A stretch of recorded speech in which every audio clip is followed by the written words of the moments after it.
ആ മഹാനായ പണ്ഡിതൻ ഈ നാട്ടിലെ ഗ്രാമത്തിൽ നിന്ന് ആരംഭിച്ച് ഇന്ത്യയോളം വളരുകയാണ്. ഒരു കാലത്ത് മർക്കസിന്റെ കേരത്തോപ്പുകളിൽ പരിമിതപ്പെട്ടിരുന്ന ആ വിദ്യാഭ്യാസ വിപ്ലവം ഇന്ന് കേരളത്തിലെ എല്ലാ ജില്ലകളിലും ഇടകലർന്നു നിൽക്കുന്ന വിദ്യാഭ്യാസ സ്ഥാപനങ്ങളും അപ്പുറത്ത് ഇന്ന് കാശ്മീരിൻ്റെയും അതുപോലെ തന്നെ കന്യാകുമാരിയുടെയും ഇടയ്ക്ക് ഇന്ത്യയിലെ മുഴുവൻ മുസ്ലിമീങ്ങളുടെയും സാന്നിധ്യങ്ങളെ സ്വാധീനിക്കും വിധമുള്ള മുഴുവൻ ഭാഗങ്ങളിലും അതുണ്ട്. കേവലം മർക്കസിൽ നിന്ന് 25 ടീമുകളെ കൊണ്ട് ആരംഭിച്ച ആ വിദ്യാഭ്യാസ പ്രവർത്തനം ഇന്ന് നമ്മുടെ തൊട്ടപ്പുറത്തുള്ള നോളജ് സിറ്റി എന്ന് പറയുന്ന എല്ലാവിധ വൈജ്ഞാനിക സംവിധാനങ്ങളും ഒരു കുടക്കീഴിൽ ലഭ്യമാകും വിധമുള്ള ഈ ഉമ്മത്തിന്റെ വൈജ്ഞാനിക നാഗരികതയെ ഉയർത്തിയെഴുന്നേൽപ്പിക്കുന്ന ഒരു വനഹത്തായ അടയാളപ്പെടുത്തലായി ആ ഒരു രംഗത്തേക്ക് മാറി ചിന്തിക്കാൻ ഈ ഉമ്മത്തിനെ പ്രാപ്തമാക്കിയതും ആരാണ്? മഹാനായ സുൽത്താനുൽ ഉലമ കാന്തപുരം ഉസ്താദ് എന്ന പാരമ്പര്യ ദർസിന്റെ ഭാഗമാണ്. മഹാരഥന്മാരായ സ്വഹാബിമാരെ അവഗണിച്ചുകൊണ്ട് ആ സ്വഹാബിമാരിൽ നിന്ന് മതം ഫോളോ ചെയ്ത് നമ്മിലേക്ക് എത്തിച്ചു തന്ന ഒരു വലിയ തലമുറയെ ആക്ഷേപിച്ചുകൊണ്ട് ഇന്നും നമ്മുടെ കവലകളിൽ വളർന്നു വരുന്ന മുസ്ലിം സമുദായത്തിന്റെ സാമ്പത്തികവും സാമൂഹികവും വിദ്യാഭ്യാസപരമായ പുരോഗതികളെ ചൂഷണം ചെയ്തുകൊണ്ട് അതിൻ്റെ എല്ലാം പേറ്റന്റ് അവകാശപ്പെടുകയും അതിൻ്റെ എല്ലാം അവകാശികൾ തങ്ങളാണെന്ന് അങ്ങാടികളിൽ വന്ന് അലമുറയിടുകയും അതോടൊപ്പം നമുക്ക് മുമ്പേ കടന്നുപോയ പൂർവികർ ഒന്നിനും കൊള്ളാത്തവരാണെന്ന് പരിചയപ്പെടുത്തുകയും ചെയ്യുന്ന ഒരു പ്രവണത വളർന്നു വരുന്ന തലമുറയെ, ഇന്നലകളിലെ തലമുറയെ തെറ്റിദ്ധരിപ്പിച്ചതുപോലെ അതിനേക്കാൾ ജുഗുപ്സാവഹമായി തെറ്റിദ്ധരിപ്പിക്കാനുള്ള ശ്രമങ്ങൾ നടക്കുകയാണ്. അതിൻ്റെ ഭാഗമായി അങ്ങാടികളിൽ അവർ പറഞ്ഞുകൊണ്ടിരിക്കുന്ന ഒരുപാട് ശുദ്ധമായ കളവുകളുണ്ട്. ഈ രാജ്യത്തിൻ്റെ സ്വാതന്ത്ര്യ സമരത്തിൽ ഗാന്ധിജിയുടെ കൂടെ ചില മുസ്ലിം നേതാക്കൾ തോളോട് തോളുരുമ്പി നിന്നപ്പോൾ ഇവിടെയുള്ള പാരമ്പര്യ മുസ്ലിം പണ്ഡിതന്മാർ അതിനെയൊക്കെ കുഫറിൻ്റെ ചാപ്പകുത്തി മാറ്റി നിർത്തിയവരായിരുന്നു എന്നൊക്കെയാണ് ഒരു ബഹുസ്വര സമൂഹത്തിൽ പാരമ്പര്യ മുസ്ലിമീങ്ങളെയും പൗരാണിക മുസ്ലിം നേതാക്കളെയും തെറ്റിദ്ധരിപ്പിക്കാൻ വേണ്ടി മൗലവിമാർ പ്രസംഗിച്ചു കൊണ്ടിരിക്കുന്നത്. പൗരാണികരായ പണ്ഡിതന്മാർ ഈ രാജ്യത്ത് അമുസ്ലിങ്ങളുടെ കൂടെ സ്വാതന്ത്ര്യ സമരത്തിൽ മുസ്ലിമീങ്ങൾ പങ്കെടുക്കുന്നതിനെയും പ്രവർത്തിക്കുന്നതിനെയും നിരാകരിച്ചവരാണ്. അതുപോലെ അവർ അത്തരം സംഗതികളിലൊന്നും താല്പര്യമില്ലാത്തവരാണ് എന്ന് വരുത്തി തീർക്കാൻ ഈ മൊയ്തു മൗലവി എന്ന് പറയുന്ന വഹാബി തന്നെയായ ഒരാളുടെ പുസ്തകത്തെ ഏറ്റുപിടിച്ചുകൊണ്ടാണ് നുണ പറയുന്നത്. ഈ കോഴിക്കോട് മുതലക്കുളം മൈതാനിയിൽ അദ്ദേഹം ഒരു പുസ്തകം പ്രകാശനം ചെയ്യുന്നുണ്ട്. ഈ മുജാഹിദ് പ്രസ്ഥാനം ചരിത്രത്തിന്റെ ഒരു ആമുഖം എന്നാണ് ആ പുസ്തകത്തിന്റെ പേര്. ആ പുസ്തകത്തിൽ അദ്ദേഹം ഇന്ത്യയിലെ മുസ്ലിം ഉമ്മത്തിന്റെ ദയനീയമായ ചരിത്രത്തെക്കുറിച്ച് വിശദീകരിക്കുന്നുണ്ട്. ഈ ദയനീയമായ ചരിത്രം എന്ന് പറഞ്ഞാൽ അക്കാലത്തെ മുസ്ലിം പണ്ഡിതന്മാർ ഈ രാജ്യത്തെ രാഷ്ട്രീയവും സാമൂഹികവും സാംസ്കാരികവുമായ ഇടങ്ങളിലൊന്നും അവർ സാന്നിധ്യം അറിയിക്കാറില്ല, ഇടപെടാറില്ല, അവരൊന്നിനും കൊള്ളാത്തവരാണ് എന്നതാണ് മൗലവിയുടെ ആ കരച്ചിൽ. തെരുവുകളിലൂടെ മുസ്ലിം സഹോദരങ്ങളെ സ്വതന്ത്ര സമര പ്രസ്ഥാനങ്ങളിലേക്ക് കൈപിടിച്ചുയർത്താൻ യാത്ര ചെയ്തിരുന്ന ഈ മൊയ്തു മൗലവിയെ അന്ന് ഒരു പള്ളിയിൽ പ്രസംഗിക്കാൻ മുസ്ലിയാക്കന്മാർ അനുവദിച്ചില്ല. അവര് പറഞ്ഞു, കാഫിറുകളുടെ പേര് പള്ളിയിൽ പറഞ്ഞു പ്രസംഗിക്കാൻ നിന്നെ ഞങ്ങൾ അനുവദിക്കില്ല എന്നാണ് ആ മുസ്ലിയാക്കന്മാർ അന്ന് ശബ്ദമുയർത്തിയത്. ഏത് സമൂഹത്തെക്കുറിച്ചാണ് ഈ പറയുന്നത്? മമ്പുറന്തങ്ങളുടെയും കോന്തുനായരുടെയും ഹൃദയസ്പൃക്കായ ആത്മീയ സൗഹൃദത്തിന്റെ അടയാളങ്ങൾ അടയാളപ്പെട്ട് കിടക്കുന്ന ഒരു മണ്ണിലാണ് ഇത് പറയുന്നത്. കോന്തുനായരുടെയും മങ്ങാട്ടച്ചന്റെയും സൗഹൃദപരമായ തമാശകളെയും നർമ്മങ്ങളെയും മർമ്മങ്ങളെയും ഒപ്പിയെടുത്ത മണ്ണിലാണ് ഈ പ്രചാരണം നടക്കുന്നത്. ടിപ്പു സുൽത്താൻ എന്ന് പറയുന്ന പാരമ്പര്യ വിശ്വാസിയുടെ ഏറ്റവും അടുത്ത കൂട്ടുകാരൻ പൂർണ്ണയ്യ എന്ന് പറയുന്ന മുസ്ലിമാണ്. ഇങ്ങനെയുള്ള ഈ രാജ്യത്തിന്റെ ബഹുസ്വരതയോടെ സ്വന്തം മതത്തിന്റെ വിശ്വാസവും തൗഹീദും മരക്കിട്ടുറപ്പിച്ചുകൊണ്ട് സാധ്യമാകും വിധം സഹവസിക്കുകയും ഇടപഴകുകയും ചെയ്ത ഒരു സമൂഹത്തെയാണ് സ്വാതന്ത്ര്യ സമരത്തിൽ പോലും അമുസ്ലിമീങ്ങളോട് സാവസിക്കാൻ പറ്റാത്തവരായി ഇവിടെയുള്ള പാരമ്പര്യ മുസ്ലിമീങ്ങൾ മാറി എന്ന് പരിചയപ്പെടുത്തുന്നത്. യഥാർത്ഥത്തിൽ ചില ചരിത്രങ്ങളെ വളച്ചൊടിക്കുകയാണ്. ഒരുപക്ഷെ ഇന്ത്യൻ നാഷണൽ കോൺഗ്രസുമായി പല ഘട്ടങ്ങളിൽ മുസ്ലിം ന്യൂനപക്ഷങ്ങൾ ഇടഞ്ഞു വന്നിട്ടുണ്ട്. അങ്ങനെയുള്ള ഘട്ടങ്ങളിലൊക്കെ ഉണ്ടാകുന്ന ചില പരാമർശങ്ങളെയും ഇടപെടലുകളെയും അടിസ്ഥാനപരമായി പാരമ്പര്യ മുസ്ലിമീങ്ങൾ പൗരാണിക കാലത്ത് രാജ്യത്തിന്റെ സ്വാതന്ത്ര്യത്തിലും രാഷ്ട്രീയത്തിലും ഇടപെടാതെ വിമുഖത കാണിച്ച എടുക്കാച്ചരക്കുകളാണ് എന്ന് വരുത്താനാണ് അയാൾ അത് ഉപയോഗപ്പെടുത്തുന്നത്. എന്നാൽ സഹോദരന്മാരെ, അതേ മൊയ്തു മൗലവിയുടെ മറ്റൊരു പുസ്തകം നമുക്ക് പരിചയപ്പെടാം. ആ പുസ്തകത്തിന് അയാൾ ഇട്ട പേര് ചില ചരിത്ര ചിന്തകൾ എന്നാണ്. ആ പുസ്തകം അയാൾ രചിക്കാനുള്ള കാരണം അയാൾ പറയുന്നത് ഇങ്ങനെയാണ്: ഞാൻ ഈ ചെറു ഗ്രന്ഥം എഴുതാൻ ഒരു പ്രത്യേക കാരണമുണ്ട്.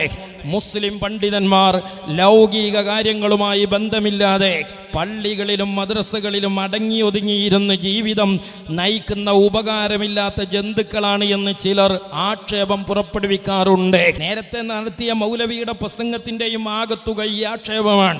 കഴിഞ്ഞ ഒരു നൂറ്റാണ്ടുകാലം പാരമ്പര്യ മുസ്ലിമീങ്ങൾക്കെതിരെ വഹാബികൾ ഉയർത്തിക്കൊണ്ടുവന്ന ആക്ഷേപവും ഇതുതന്നെയാണ്.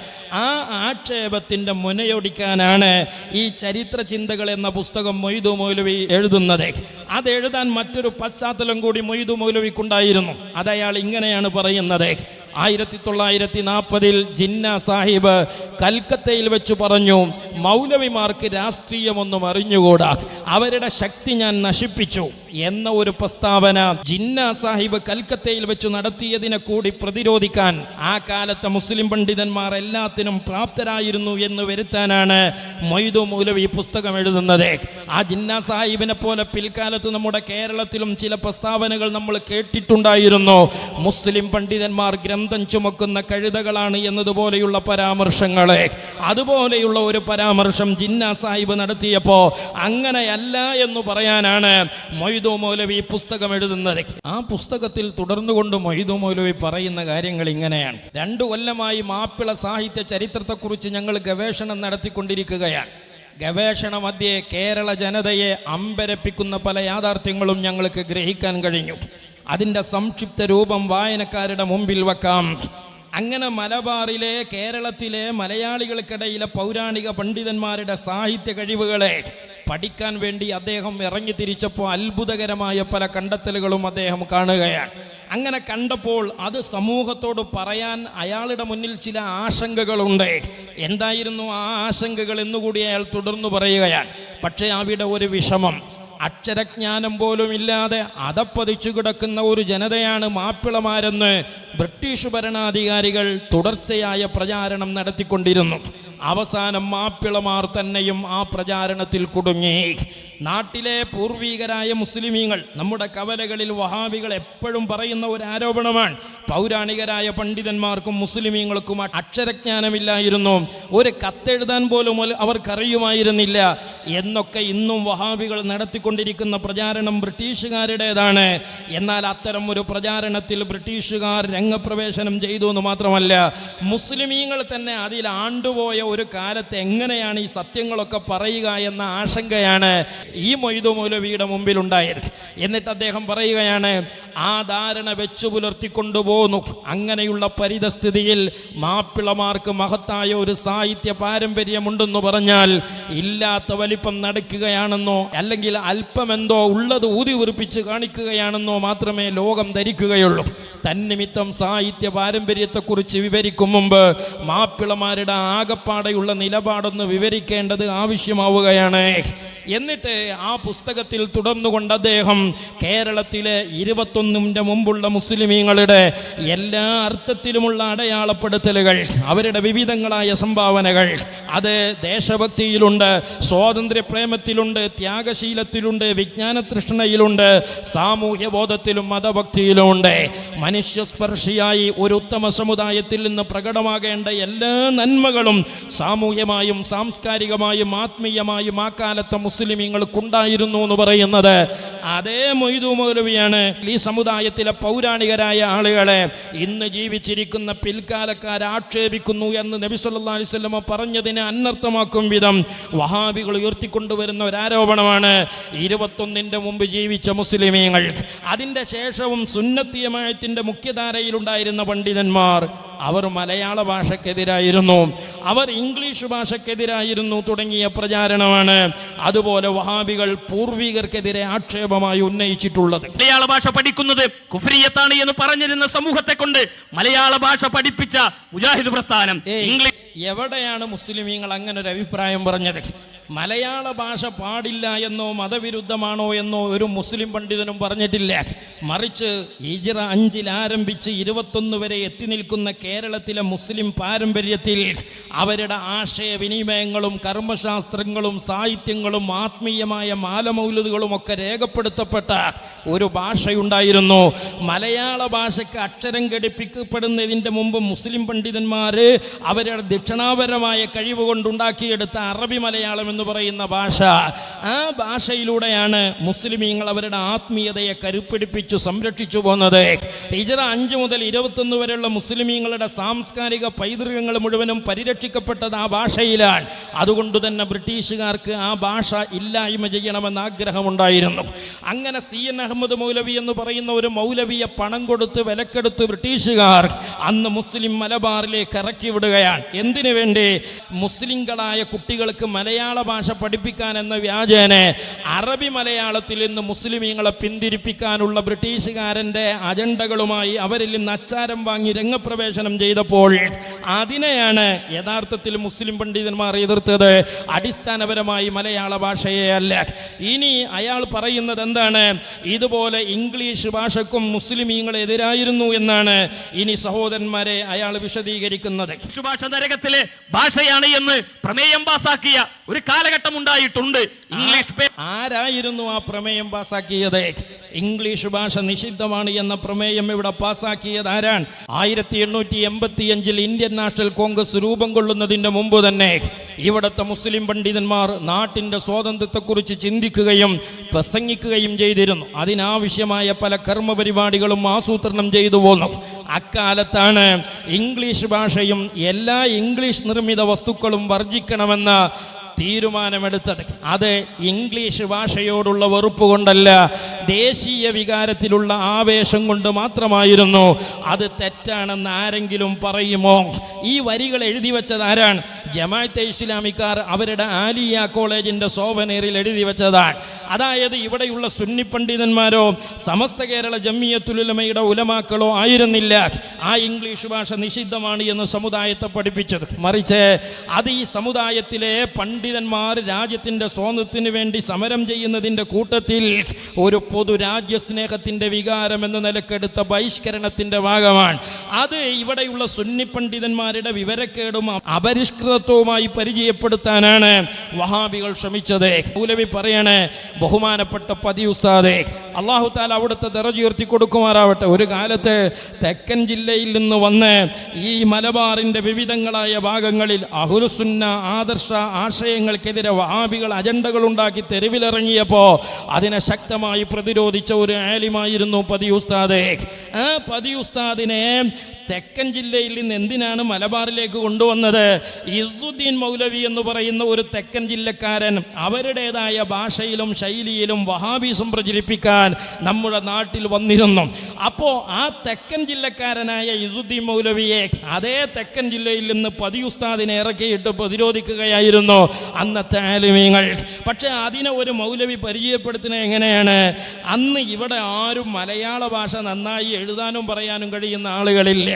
അതുകൊണ്ട് തെക്കൻ ജില്ലയിൽ നിന്ന് പതി ഉസ്താദിനെ ഇറക്കിയത് ഇവിടെ മുജാഹിദ് പ്രസ്ഥാനം നന്നായി മലയാളം പറഞ്ഞതുകൊണ്ടാണ് എന്ന് വരുത്തുകയാണ് മൗലവി ചെയ്യുന്നത്. പതി അബ്ദുൽ ഖാദർ മുസ്ലിയാർ എന്ന കൊല്ലം ജില്ലയിലെ ഓച്ചിറക്കടുത്ത് കറ്റാനം എന്ന് പറയുന്ന പ്രദേശത്ത് നിന്ന് പതി അബ്ദുൽ ഖാദർ മുസ്ലിയാർ അങ്ങ് എറണാകുളവും കഴിഞ്ഞ് തൃശ്ശൂരും കഴിഞ്ഞ് മലപ്പുറവും കഴിഞ്ഞ് കോഴിക്കോട് പൂനൂർ എന്ന് പറയുന്ന പ്രദേശത്തെത്താൻ അതിനും ഒരു ചരിത്രപരമായ കാരണമുണ്ട്. എന്താണ് ആ ചരിത്രപരമായ കാരണം? ഇസുദ്ദീൻ മൗലവി എന്ന ഒരു തെക്കൻ ജില്ലക്കാരൻ ഇവിടെ വന്ന് വഹാബിസം പറയാൻ തുടങ്ങി. അപ്പൊ അവരുടെ അതേ ഭാഷയിലും നാണയത്തിലും തിരിച്ചടിക്കാൻ അതേ തെക്കൻ ഭാഗത്തുനിന്ന് പതി ഉസ്താദിനെ ഇറക്കിയതാണ്, അടിക്കടി പ്രതിരോധം കൊടുത്തതാണ്. മുജാഹിദ് പ്രസ്ഥാനത്തോടാണ് സമസ്ത കടപ്പെട്ടിരിക്കുന്നത്. ഏലം മൗലവിയെ പോലെ KM മൗലവിയെ പോലെ നല്ല മലയാളത്തിൽ ആളുകളെ ആകർഷിച്ച് സംസാരിച്ചു വാഴ് പറയുന്ന മുജാഹിദ് പ്രസ്ഥാനത്തിന്റെ പണ്ഡിതന്മാരെ എതിരിടാൻ നല്ല മലയാളം സംസാരിക്കുന്ന മുസ്ലിയാക്കന്മാർ അന്ന് വടക്കേ മലബാറിൽ ഉണ്ടായിരുന്നില്ല. അതുകൊണ്ടാണോ ഇസുദ്ദീൻ മൗലവിയെ വഹാബികൾ ഇവിടെ ഇറക്കിയത്? ഇവിടെയുള്ള വഹാബി പുരോഹിതന്മാർക്ക് മലയാളം അറിയാത്തത് കൊണ്ടാണ് എന്ന് പറയാൻ പറ്റുമോ? യഥാർത്ഥത്തിൽ ഇവിടെ കടപ്പെട്ടത് ആരോടാണ്? ഇവിടെയുള്ള വഹാബി പുരോഹിതന്മാർ പോലും പലരും മലയാള ഭാഷ പഠിച്ചത് സുന്നി പണ്ഡിതന്മാരിൽ നിന്നാണ്. വെളിയങ്കോട്ടമ്പുറ മൗലവിയുടെ ഒരു പുസ്തകമുണ്ട്, ഓർമ്മകളുടെ തീരത്ത് എന്ന പേരിൽ. ആ പുസ്തകത്തിൽ വെളിയങ്കോട്ടമ്പുറ മൗലവിയെ മലയാളം പഠിപ്പിച്ചത് ആരാണെന്ന് അയാൾ രേഖപ്പെടുത്തുകയാണ്. പള്ളി ദർസിൽ കഴിഞ്ഞുകൂടുന്നതിനിടയിലാണ് ഞാൻ മലയാളം വായിക്കാനും എഴുതാനും ശീലിച്ചത്. എങ്ങനെയാണത് ശീലിച്ചത്? കായംകുളത്തിനടുത്ത് കീരിക്കാട് ദേശത്ത് ഉമർകുട്ടി മൗലവിയെ ഒരിക്കലും എനിക്ക് മറക്കാൻ കഴിയില്ല. അദ്ദേഹം എൻ്റെ സഹപാഠി മാത്രമല്ല ഗുരുനാഥനുമാണ്. മലയാളം മലയാളം പഠിപ്പിച്ച ഗുരു ആദ്യം അറബി മലയാളത്തിൽ അക്ഷരം എഴുതും, അതിൻ്റെ താഴെ മലയാള അക്ഷരം വരച്ചു കാണിക്കും. അങ്ങനെ അക്ഷരങ്ങൾ ഒന്നൊന്നായി പറഞ്ഞും എഴുതിയും ശീലിച്ചു. അപ്പോൾ എവിടെ നിന്നാണ് ഉമർ മൗലവി മലയാളം പഠിച്ചത്? അത് ഉമർ കുട്ടി മൗലവി എന്ന് പറയുന്ന ഒരാളിൽ നിന്നാണ്. ഇനി ആരാണ് ഉമർ കുട്ടി മൗലവി എന്ന് അതേ പേജിൽ അതിൻ്റെ താഴെ മൂപ്പര് രേഖപ്പെടുത്തുകയാണ്. എൻ്റെ ഉസ്താദും ആത്മസുഹൃത്തുമായ ഉമർ കുട്ടി മൗലവി ഈ ലോകം വിട്ടുപോയി. അള്ളാഹു അദ്ദേഹത്തിന് പുറത്തു നൽകുകയും കരുണ ചെയ്യുകയും ചെയ്യട്ടെ. അദ്ദേഹം ഒരു സുന്നിയായിരുന്നു എന്നാണ്.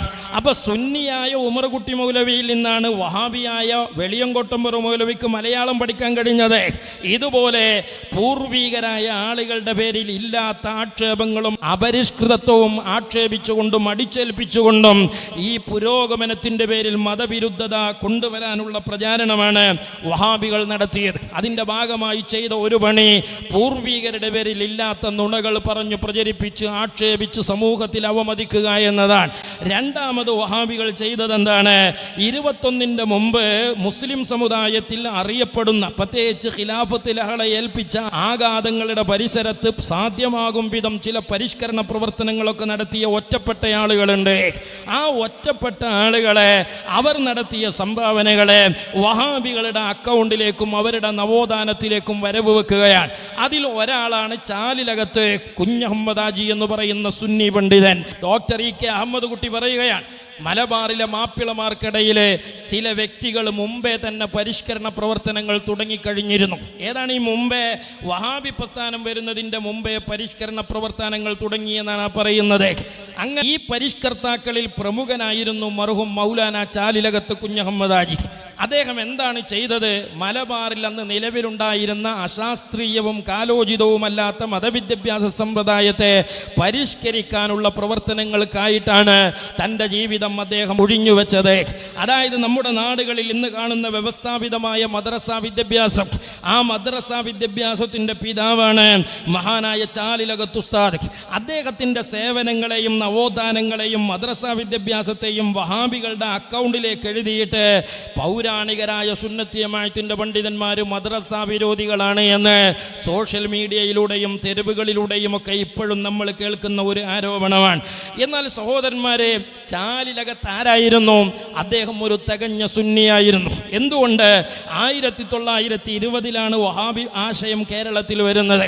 അതുവരെ ഇവിടെ ഇന്ന് സമസ്ത കേരള ജമിയത്തുൽ ഉലമ വിഭാവനം ചെയ്യുന്ന ആശയം എന്താണോ, അഥവാ സ്വഹാബികൾ ഇവിടെ പഠിപ്പിച്ച ആശയമായ അഹ്ലുസുന്ന മാത്രമാണ് ഉണ്ടായിരുന്നത്.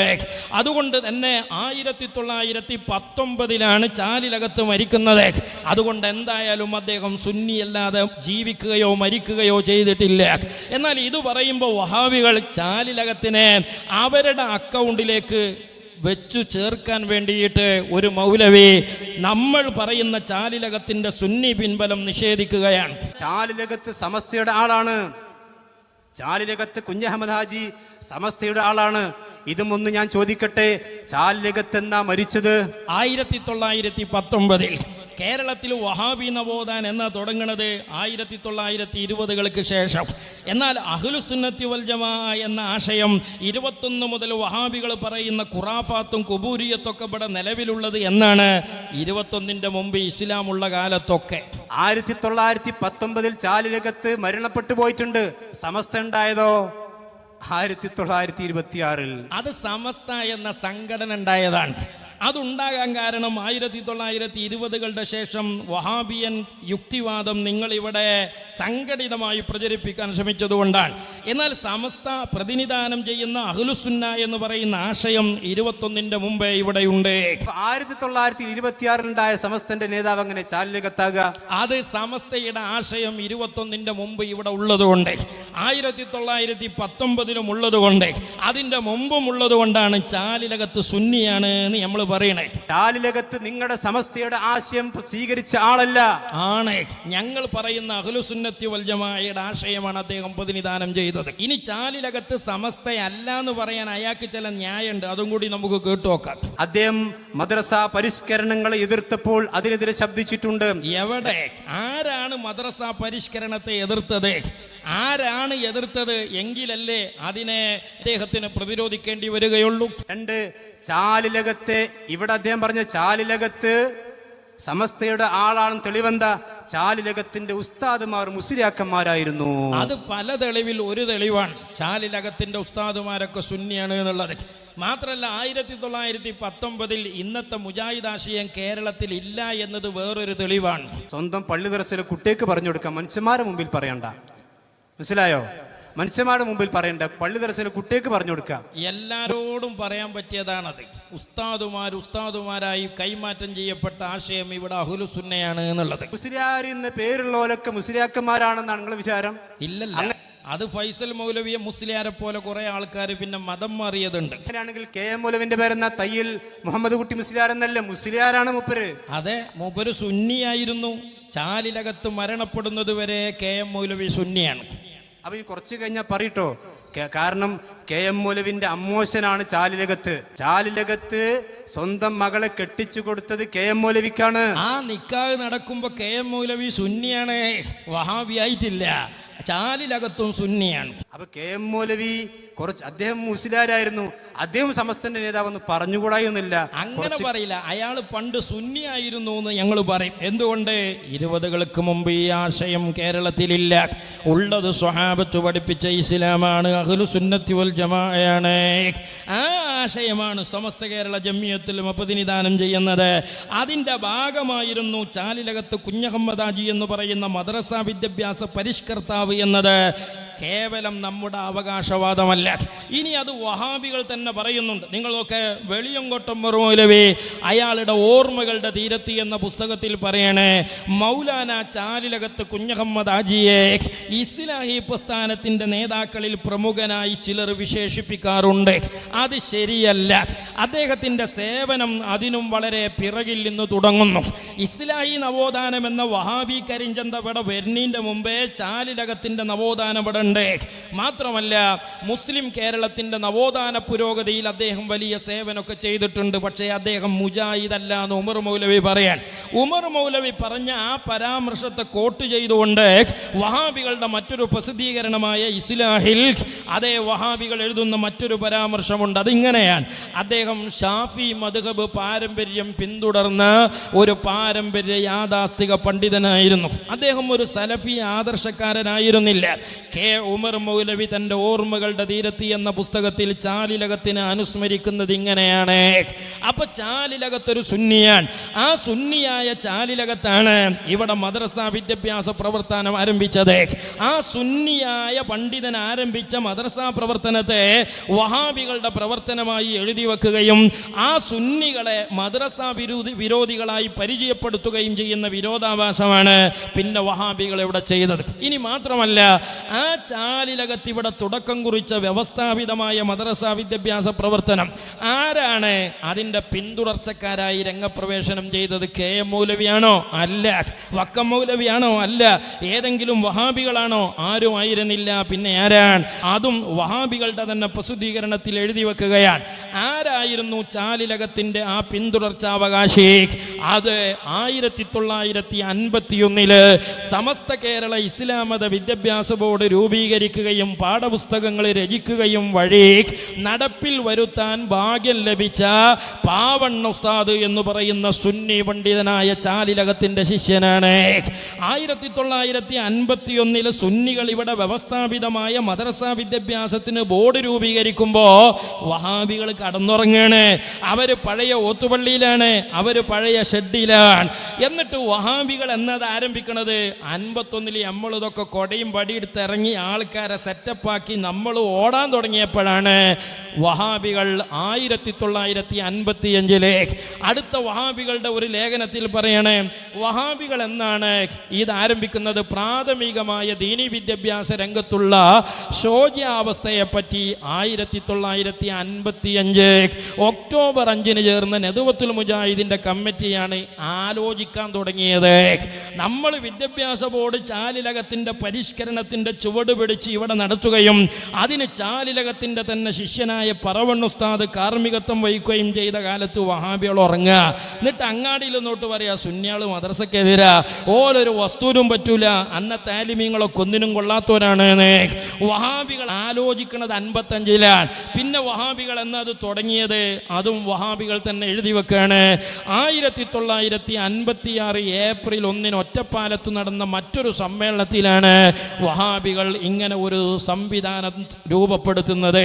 അപ്പൊ മദ്രസ വിദ്യാഭ്യാസം എന്ന് മാത്രമല്ല, ഏത് വിദ്യാഭ്യാസ പ്രവർത്തനത്തിനും മുന്നിൽ നിന്നത് ഇവിടുത്തെ സുന്നികളാണ്. പക്ഷേ വഹാബികൾ ഇവിടെ എന്താണ് ചെയ്തത്? മദ്രസയിൽ നിന്നും ദർസിൽ നിന്നും മുസ്ലിം സമുദായത്തെ പടിയിറക്കിക്കൊണ്ടുവന്ന് അവരെന്ത് ചെയ്തു? ഒരു അഫ്ളലുൽ ഉലമ കോഴ്സ് കൊണ്ടുവരികയാണ്. അങ്ങനെ അഫ്ളലുൽ ഉലമ കോഴ്സ് കൊണ്ടുവന്നത് എന്തിനാണ്? ഈ നാട്ടിലെ വഹാബി പരിഷ്കരണത്തിൻ്റെയും മൗദൂദി പരിഷ്കരണത്തിൻ്റെയും ഭാഗമായിട്ടാണ്. പക്ഷേ എന്താണ് വഹാബികളുടെ അഫ്ളലുൽ ഉലമ കൊണ്ടുണ്ടായതെന്ന് അറിയങ്ങളെ? കുറേ മുറിമൊല്ലമാരുണ്ടായി. യാതൊരു വിവരവുമില്ലാതെ മിമ്പറയിൽ കയറി സ്വഹാബികളെ ഒന്നിനും പറ്റാത്തവരായി ചിത്രീകരിക്കുന്ന 4 മദ്ഹബിൻ്റെ ഇമാമുമാരെ പുച്ഛിച്ചു തള്ളുന്ന ചില മുറിമൊല്ലമാരെയാണ് അഫ്ളലുൽ ഉലമ കോഴ്സിലൂടെ ഇവിടെ പകരം കൊണ്ടുവന്നത്. അത് പരാജയമായിരുന്നു എന്ന് സിദ്ദീഖ് ഹസൻ എന്ന് പറയുന്ന ജമാഅത്തെ ഇസ്ലാമി നേതാവ് സഹോദരന്മാരെ വഹാബികളുടെ ഒരു സമ്മേളന സുവനീറിൽ എഴുതി വെക്കുകയാണ്. എന്താണ് അയാൾ എഴുതുന്നത്? ആധുനിക അറബി യൂണിവേഴ്സിറ്റികളുടെ പാഠ്യപദ്ധതിയും പാഠ്യപുസ്തകങ്ങളും പഠിച്ച ശേഷം സമ്പൂർണമായ നവീകരണം ഈ രംഗത്ത് നടക്കണം. എവിടെ? അഫ്ളലുൽ ഉലമ കോഴ്സിൽ നടക്കണം എന്നാ മുജാഹിദും ജമാഅത്തും പറയണേ. എന്താണ് കാരണം? നിലവിലെ പാഠ്യക്രമം തൃപ്തികരമല്ല. മുറിമുല്ലമാർ എന്ന് പറയാവുന്ന ബിരുദധാരികളെ പടച്ചുവിടാൻ മാത്രമേ ഇന്നത്തെ BA അഫ്ളലുൽ ഉലമ പാഠ്യക്രമത്തിലൂടെ സാധിക്കുന്നുള്ളൂ. അപ്പോൾ വഹാബികൾ ഇവിടെ ആകത്തുക കൊണ്ടുവന്നൊരു പരിഷ്കരണം അഫ്ളലുൽ ഉലമയാണ്. അത് തന്നെ വഹാബികളുടെ അക്കൗണ്ടിൽ വരാനുള്ള കാരണം എന്താണ്? മുസ്ലിം സമുദായത്തിൽ സ്വാധീനമുള്ള ആളുകൾക്ക് ഭരണം കിട്ടിയാൽ ആ ഭരണത്തിൻ്റെ ഇടനാഴികകളിൽ അടയിരുന്ന് വഹാബികൾ ഇതൊക്കെ കൈവശപ്പെടുത്തിയപ്പോഴാണ് വഹാബികൾ ഇതിൻ്റെ ആളുകളായി മാറിയത്. അങ്ങനെ വഹാബികൾ അതിലൂടെ മിമ്പറയിലേക്ക് പറഞ്ഞയച്ചത് ആരെയാണ്? അള്ളാഹുവിൻ്റെ ദീൻ നശിപ്പിക്കുന്ന മുറിമൊല്ലമാരെയാണ്. അവർ മിമ്പറയിൽ കയറി ചെയ്തത് സ്വഹാബികളെ ഒന്നിനും പറ്റാത്തവരായി ചിത്രീകരിക്കുകയാണ്, മദ്ഹബിൻ്റെ ഇമാമുമാരെ നിഷേധിക്കുകയാണ്. എന്നാൽ ഇസ്ലാമിൻ്റെ നവോത്ഥാനം സ്വഹാബികൾ ഇവിടെ ആരംഭിച്ചിട്ടുണ്ട്. മഹാരഥന്മാരായ പൂർവീകർ ഇടതടവില്ലാതെ അതിനെ ഫോളോ ചെയ്തിട്ടുണ്ട്. 21-ന്റെ മുമ്പ് ഒരു ഉത്തമ സമുദായത്തിൽ നിന്ന് സമൂഹം കാണേണ്ട, അവരിൽ നിന്ന് പ്രതിഫലിപ്പിക്കപ്പെടേണ്ട പാരമ്പര്യ ഇസ്ലാമിക നവോത്ഥാനം നിർവഹിച്ചത് പൗരാണിക പണ്ഡിതന്മാരാണ്, സുന്നികളാണ്.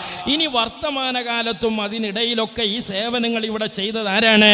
അതും അഹ്ലുസുന്നത്തി വൽ ജമാഅത്തിന്റെ ആലിമീങ്ങളായ പള്ളി ദർസിന്റെ സന്തതികളാണ്. അതും വഹാബികൾ തന്നെ എഴുതാണ്. കേരളത്തിൽ ദീനീ വിജ്ഞാനത്തെയും മതപരമായ മാർഗദർശനത്തെയും നിലനിർത്തുന്നതിൽ പള്ളി ദർസുകൾ വഹിച്ച പങ്ക് അതുല്യമാണ്. ഏത് പള്ളി ദർശനെ കുറിച്ചാണ് മുസ്ലിമീങ്ങളെ അവർ ഈ വാചാലമാകുന്നത്? എത്ര പരിഹാസത്തോടുകൂടെയാണ് ഒരു കാലത്ത് വഹാബികൾ തെരുവിൽ മുതഅല്ലിമീങ്ങളെ ആക്ഷേപിച്ചത്, അതുപോലെ മുദർരിസുമാരെ പരിഹസിച്ചത്. പള്ളി മൂലകളിൽ ഒതുങ്ങിക്കൂടുന്ന ഒരു ജനതയായി ആക്ഷേപിക്കുകയും അവഹേളിക്കുകയും ചെയ്തുകൊണ്ടാണ് പള്ളി ദർസിൽ നിന്ന് ചിലതിനെയെങ്കിലും പെറുക്കിയെടുത്ത് വഹാബികൾ ഈ അഫ്ളലുൽ ഉലമയിലേക്ക് കൊണ്ടുപോയത്. അങ്ങനെ കൊണ്ടുപോയപ്പോൾ എന്താ അതിൻ്റെ മെച്ചം എന്നാണ് ഇപ്പോൾ നേരത്തെ മൗലവി പറഞ്ഞത്. ഇനി പള്ളി ദർസിൻ്റെ മെച്ചം പറയുന്നത് കേട്ടോളേ. ഭൗതിക സാഹചര്യങ്ങൾ തീർത്തും പ്രതികൂലമായിരുന്നിട്ട് കൂടി പ്രഗത്ഭരായ ആലിമുകൾ പള്ളി ദർസുകളിലൂടെ ദീനി വിദ്യാഭ്യാസത്തെ നിലനിർത്തുകയും മുന്നോട്ട് നയിക്കുകയും ചെയ്തു. നിലവിലെ സമുദായത്തിൻ്റെ ഉന്നത വിദ്യാഭ്യാസ സ്ഥാപനങ്ങളിൽ പലതും പള്ളി ദർസുകളുടെ അവശേഷിപ്പുകളാണ്. നിങ്ങൾ ആലോചിച്ചു നോക്കൂ മുസ്ലിമീങ്ങളെ, ഇവിടെ 21-ന്റെ മുമ്പ് സാമൂഹ്യ രംഗത്ത് സജീവമായ വെളിയങ്കോട് മർക്കാദി ആവട്ടെ, ആലി മുസ്ലിയാരാവട്ടെ, അതുപോലെ മഖ്ദൂമുമാരാവട്ടെ, അവരെല്ലാം ഈ ഒരു പാരമ്പര്യ പാഠ്യപദ്ധതിയുടെ ഭാഗമാണ്. ഇനി പിൽക്കാലത്ത് ഉമ്മത്തിന് നേതൃത്വം കൊടുത്തവരാവട്ടെ, അവരും മുസ്ലിം ഉമ്മത്തിൻ്റെ ഇത്തരം പാഠ്യപദ്ധതികളുടെ ഭാഗമാണ്. മലബാർ ഖിലാഫത്തിൽ ബ്രിട്ടീഷുകാർ ഒരുപാട് ഉലമാക്കളെയും നേതാക്കളെയും ഉമറാക്കളെയും ഒക്കെ വിവിധ നാടുകളിലേക്ക് ജയിലിലേക്ക് നാടുകടത്തുകയോ കൊല ചെയ്യുകയോ ചെയ്ത് നേതൃദാരിദ്ര്യം അനുഭവിക്കുന്ന ഒരു ശൂന്യത ഒരു ഗ്രഹണ സമയം മലബാറിൽ ഇടവേളയിൽ ഉണ്ടായതൊഴിച്ചാൽ ഇവിടെയുള്ള മുസ്ലിമീങ്ങളെല്ലാം കൊണ്ടും ധന്യരായിരുന്നു. മാത്രമല്ല ആ മലബാറിലെ ഖിലാഫത്ത് ലഹളയിൽ ഉണ്ടായ ഗ്രഹണ അവസ്ഥയെ അതിജീവിക്കാൻ പിന്നീട് രംഗപ്രവേശനം ചെയ്തത് ആരാണ്? സമസ്ത കേരള ജംഇയ്യത്തുൽ ഉലമയാണ്. ആവശ്യാനുസരണം വഹാബികൾക്ക് മുമ്പേ അവർ മദ്രസ വിദ്യാഭ്യാസ ബോർഡും വ്യവസ്ഥാപിത പദ്ധതികളും ഉണ്ടാക്കിയിട്ടുണ്ട്. അതുപോലെ ആ പ്രവർത്തനങ്ങളുടെ ഭാഗമായി ഇന്ന് വഹാബികളെക്കാൾ ഇംഗ്ലീഷ് മീഡിയം നടത്തുന്നത് ആരാണ്? ഈ വഹാബി മൗലവിമാരെക്കാൾ ഇന്ന് അഡ്വക്കറ്റുമാരും എഞ്ചിനീയർമാരും ഡോക്ടർമാരുമായി സേവനം ചെയ്യുന്ന മതപണ്ഡിതരുള്ളത് എവിടെയാണ്?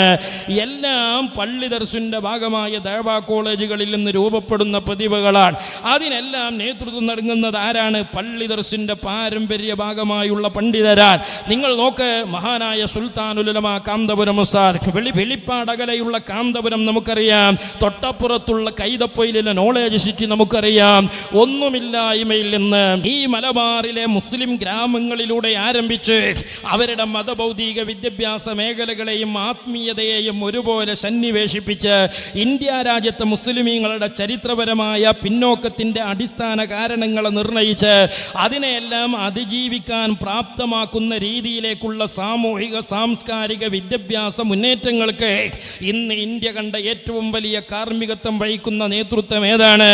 അടിസ്ഥാനപരമായി പാരമ്പര്യ പള്ളി ദർസിന്റെ പ്രതിഭയും ഉൽപ്പന്നവുമായ മഹാനായ സുൽത്താനുൽ ഉലമ കാന്തപുരം ഉസ്താദാണ്. ആ മഹാനായ പണ്ഡിതൻ ഈ നാട്ടിലെ ഗ്രാമത്തിൽ നിന്ന് ആരംഭിച്ച് ഇന്ത്യയോളം വളരുകയാണ്.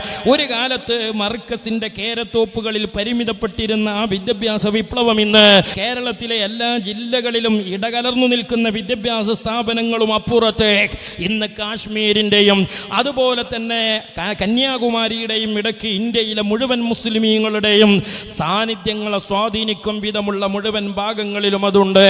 കേവലം മർക്കസിൽ നിന്ന് 25 ടീമുകളെ കൊണ്ട് ആരംഭിച്ച ആ വിദ്യാഭ്യാസ പ്രവർത്തനം ഇന്ന് നമ്മുടെ തൊട്ടപ്പുറത്തുള്ള നോളേജ് സിറ്റി എന്ന് പറയുന്ന എല്ലാവിധ വൈജ്ഞാനിക സംവിധാനങ്ങളും ഒരു കുടക്കീഴിൽ ലഭ്യമാകും വിധമുള്ള ഈ ഉമ്മത്തിന്റെ വൈജ്ഞാനിക നാഗരികതയെ ഉയർത്തിയെഴുന്നേൽപ്പിക്കുന്ന ഒരു വനകത്തായ അടയാളപ്പെടുത്തലായി ആ ഒരു രംഗത്തേക്ക് മാറി ചിന്തിക്കാൻ ഈ ഉമ്മത്തിനെ പ്രാപ്തമാക്കിയതും ആരാണ്? മഹാനായ സുൽത്താനുൽ ഉലമ കാന്തപുരം ഉസ്താദ് എന്ന പാരമ്പര്യ ദർസിന്റെ ഭാഗമാണ്. ഞാൻ പറഞ്ഞുകൊണ്ടുവന്നത് ഇസ്ലാമിന്റെ നവോത്ഥാനം, അല്പമൊക്കെ വിദ്യാഭ്യാസ പ്രവർത്തനം, കുറച്ചൊക്കെ സാമ്പത്തികമായ സ്വാധീനം ഉണ്ടായിക്കഴിഞ്ഞാൽ ഈ പണ്ഡിതന്മാരുടെ പിറകിൽ നിൽക്കാൻ പാടില്ല. അവർ വിദ്യാഭ്യാസത്തിനെതിരാണ്, പരിഷ്കരണത്തിനെതിരാണ്, അവർ അപരിഷ്കൃതത്തിന്റെ ആളുകളാണ് എന്ന് വരുത്തി തീർത്തുകൊണ്ട് ഈ ഉമ്മത്തിൽ കപട നവോത്ഥാനത്തെ കരുപ്പിടിപ്പിക്കാൻ വന്ന കക്ഷിത്വമായിരുന്നു 21 വഹാബിയത്ത് എന്ന് പറയുന്നത്. അതൊരിക്കലും ഇസ്ലാമിന്റെ ഇസ്ലാഹായിരുന്നില്ല. അവർ ഇവിടെ പ്രചരിപ്പിച്ചതൊന്നും വസ്തുതയുമായിരുന്നില്ല. ഇൻഷാ അല്ലാഹ് ഈ വരുന്ന 3-ാം തീയതിയാണ് മർക്കസിന്റെ ഖത്മുൽ ബുഖാരി സനദ് ദാന സമ്മേളനം നടക്കാൻ പോകുന്നത്. സാന്ദർഭികമായി ഞാൻ അത് അറിയിക്കുകയാണ്. എല്ലാവരും അത് അറിഞ്ഞിരിക്കും. നമ്മൾ സോഷ്യൽ മീഡിയകളിലൊക്കെ അതിൻ്റെ പ്രചാരകരും പ്രവർത്തകരും ആകണമെന്നുകൂടി കൂട്ടത്തിൽ ഓർമ്മപ്പെടുത്തുകയാണ്. ഇവിടെ അള്ളാഹുവിൻ്റെ ഖുർആൻ പറഞ്ഞ ഒരു ഫസാദ് ഉണ്ടായി വന്നതാണ്. അള്ളാഹുവിൻ്റെ ഹബീബിൻ്റെ സ്വഹാബികളെ തള്ളിയിട്ട് ഇവിടെ ഫസാദിൻ്റെ അടിത്തറയിൽ രൂപപ്പെട്ട ഒരാശയത്തെ നവോത്ഥാനായി ഇസ്ലാമിൻ്റെ അക്കൗണ്ടിൽ വരവ് വെക്കാൻ മുസ്ലിമീങ്ങളെ പാകപ്പെടുത്തുക എന്ന അജണ്ടയായിരുന്നു 21 മുതൽ ഇവിടെ നടത്തിയ ഗൂഢമായ ശ്രമങ്ങൾ എന്ന് പറയുന്നത്. അത് ഇസ്ലാമുമല്ല, അത് ഇസ്ലാമുമല്ല.